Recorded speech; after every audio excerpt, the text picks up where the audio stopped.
Zaman sekarang ni, anda rasa mana lagi untung?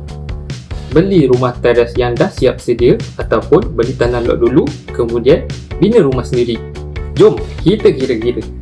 Kalau anda beli rumah teres 2 tingkat di Johor sekarang, harganya rata-rata RM400,000 hingga setengah juta. Komitmen bulanan dengan bank sekurang-kurangnya RM2,000 selama 35 tahun. Reka bentuk pun standard, dinding kongsi dengan jiran dan ruang parking agak terhad. Tapi cuba anda bayangkan alternatif yang kedua. Anda beli tanah lot dalam pemajuan sekarang pada harga pre-launch dengan harga yang lebih rendah.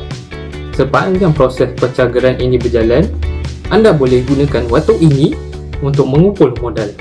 Bila semua proses ni dah siap nanti, anda boleh bina rumah ikut bajet dan cita rasa sendiri.